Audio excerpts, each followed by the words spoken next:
Hello guys, welcome to my add cook channel. আজকে আমরা নিয়ে চলে এসেছি ঢ্যাঁড়স দিয়ে চিংড়ি মাছের রেসিপি। ঢ্যাঁড়স দিয়ে চিংড়ি মাছ খেতে যে কতটা সুস্বাদু এবং কতটা ভালো লাগে তা আপনারা এই রেসিপিটা দেখলে বুঝতে পারবেন। এই রেসিপিটা যদি বাড়িতে একবার বানিয়ে খান তাহলে মনে হবে বারবার ঢ্যাঁড়স দিয়ে চিংড়ি রেসিপি খাওয়ার। এই রেসিপিটা করতে কিন্তু খুবই সিম্পল এবং আজকের এই ভিডিওটা দেখে নেওয়া যাক। সর্বপ্রথম এখানে আমি প্যান বসিয়ে নিয়েছি। প্যানের মধ্যে দিয়ে দিচ্ছি পর্যাপ্ত পরিমাণে সরষের তেল। এখানে আমাদের সরষের তেলটা কিন্তু 50% গরম হয়ে এসেছে। এই পর্যায়ে আমি দিয়ে দিচ্ছি পরিমাণ মতো নুন। তেলের মধ্যে নুন দেওয়া হলে কিন্তু রান্নাটা খুবই খেতে সুন্দর লাগে। তেলটাকে দিয়ে দেওয়ার পর এবার দিয়ে দিচ্ছি হলুদ গুঁড়ো। এই দুইটি মশলা দেওয়া হয়ে গেলে এখানে আমি দিয়ে দিচ্ছি চিংড়ি মাছ। চিংড়ি মাছগুলো খুবই ভালোভাবে বেছে নিয়ে পরিষ্কার করে ধুয়ে নিয়ে এখানে আমি দিয়ে দিলাম। এবার আমরা চিংড়ি মাছটাকে প্রায় ভেজে নেব শক্ত হওয়ার আগে অবধি। এখানে 4 থেকে 5 মিনিট একটু নাড়াচাড়া করলে চিংড়ি মাছগুলো কিন্তু নিজে থেকেই গুটিয়ে আসবে। তখন বুঝে নিতে হবে যে চিংড়ি মাছটা ভাজা আমাদের প্রপার রেডি। এবার আমি তেল ঝেড়ে চিংড়ি মাছগুলোকে তুলে নেব যে কোনো একটা পাত্রের মধ্যে।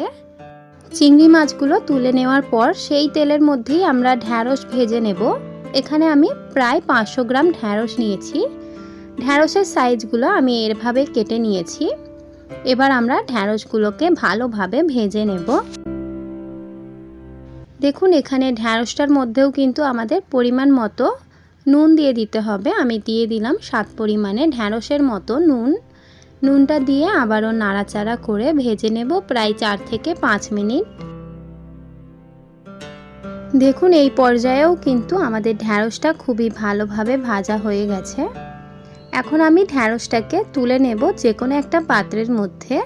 ঢ্যাঁড়সটা তুলে নেওয়ার পর সেই কড়াইয়ের মধ্যেই আমরা আরও একটু তেল অ্যাড করে দেব। তেলটা দিয়ে দেওয়ার পর এবার আমরা এই তেলের মধ্যে দিয়ে দেব 2টো বড় সাইজের কুচিয়ে নেওয়া পেঁয়াজ। এই রান্নাটাই কিন্তু পেঁয়াজের পরিমাণটা অনেকটাই বেশি রাখতে হবে, না হলে রান্নাটা কিন্তু খেতে ভালো লাগবে না। পেঁয়াজটা দিয়ে এবার ভালোভাবে নাড়াচাড়া করে পেঁয়াজটাকে লাল ব্রাউন ভাবে ভেজে নেব।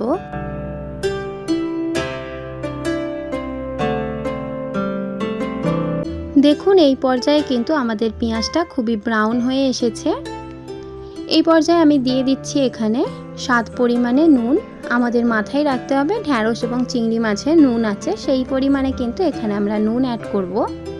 তারপর আমি দিয়ে দিচ্ছি হাফ চা চামচ হলুদ গুঁড়ো, দিয়ে দিচ্ছি হাফ চা চামচ লঙ্কা গুঁড়ো, দিয়ে দিচ্ছি জিরে গুঁড়ো হাফ চা চামচ, আদা এবং রসুনের পেস্ট দিয়ে দিচ্ছি 1 চা চামচ।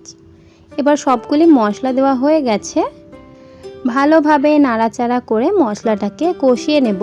আপনারা দেখুন এখানে আমি কিন্তু বাড়ির থাকা উপকরণ দিয়েই কিন্তু এই রান্নাটা করছি। পেঁয়াজটাকে মশলার সঙ্গে ভালোভাবে নাড়াচাড়া করা হয়ে গেলে এখানে আমি পরিমাণ মতো জল অ্যাড করে দেব যাতে মশলাটা আমাদের পুড়ে না ধরে। জল দিয়ে ভালোভাবে নাড়াচাড়া করে একটু কষিয়ে নেব যতক্ষণ না পর্যন্ত এই পেঁয়াজের মশলা থেকে তেল বেরিয়ে আসছে।